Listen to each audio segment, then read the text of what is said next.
1971 Johnson 4 horsepower Seahorse impeller replacement.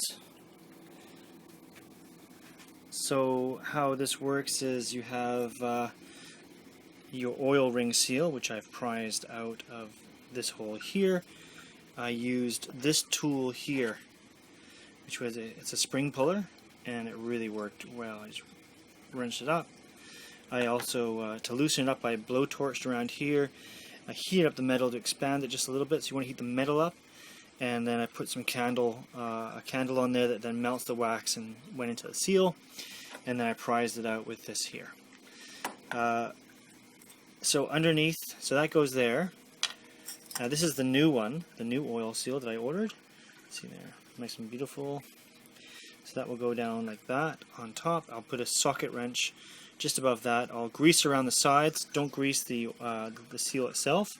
I'll probably just grease around there a little bit and put it in there and just tap it gently down until it's nice and snug. I'll also just clean up around there because that needs to be cleaned up too. So once I put the seal down, this plate lines up with the holes. This was dirty when I took it off. Obviously clean it up. To get it off, same thing again. I chipped away all the corrosion that had built up around here, and I just pried underneath here. So right there, I got a screwdriver and pried it underneath there, and it popped out like that. So that's where that comes from.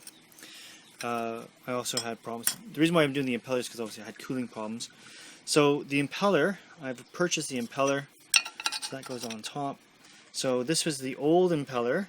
As you can see, it's pretty worn. And then this is the new impeller. See how those are straight? And see there, it's like a throwing star.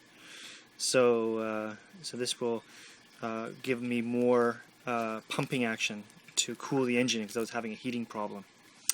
So as you can see, that's there. When you put the new one down, you want to turn it clockwise. So when you put the new one down, this is the old one, obviously. When you put the new one down, you want to turn it clockwise, and then, whoop, I dropped it. And then, and that way it will push it down, because this is the unit here that it goes in. So that goes on the top like that, lining the holes up, and the impeller, as you can see, is a little bit bigger than the hole. So you put it in there, you turn it clockwise, so it spins around, and then that goes on there. Then you have your shaft that goes down there into there, nice and snug. And then that's your impeller replacement. So they also came with a new key as well, I've noticed. So I'll replace the key that I have.